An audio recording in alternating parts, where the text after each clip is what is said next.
All right, we're back again with another episode of Roofer Reflections. I'm excited to have Mike here. Mike, thank you for coming on the show.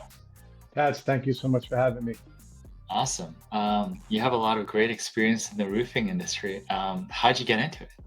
So it kind of wasn't by choice.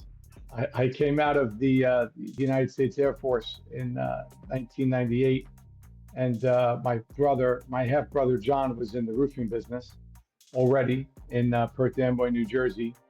So when I got out of the service, he's like, "What are you going to do? Why don't you come help me?" And that's what I did. I see here roof disposal and removal. Is that what you're doing? Were you doing tear-offs?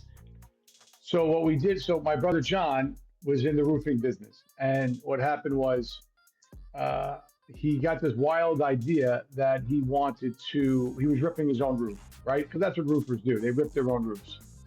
But he was a maniac. He would, some roofers would do 3,000 square feet, 4,000 square feet. He would do like 6 and 7,000 square feet and then have to put the roof back on, right? So they're working all day, 10, 12-hour days, depending on the season. And he said, garbage guys can never service the roofer like themselves. So what did he do? He opened up a garbage company.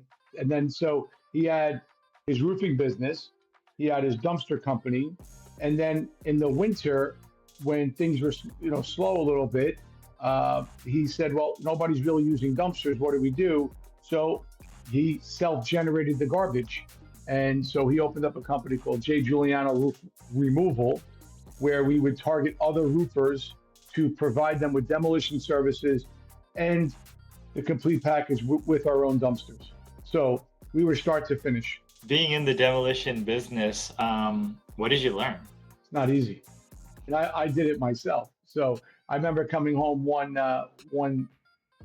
couple weeks in one summer, and we went to Ocean City, Maryland, when I was on leave from the service, and I did a rip job. It was a roof that we had to rip the roof, and I never forget. I was using a rip and shovels, and I got blisters all on my hands because I held it wrong, and I wanted to be the big brother, the older brother, right? I guess because I have a couple other siblings, and I wanted to show them that I could do it, and here I am. I'm in the service, and nothing's going to stop me. And I had blisters like the size of the flag behind me. It was unbelievable. So it was a tough learning lesson that summer for sure. For the next generation of people considering to come into the roofing industry, what would you say to them? It's phenomenal. It's a phenomenal industry. I love blue collar, but we always did.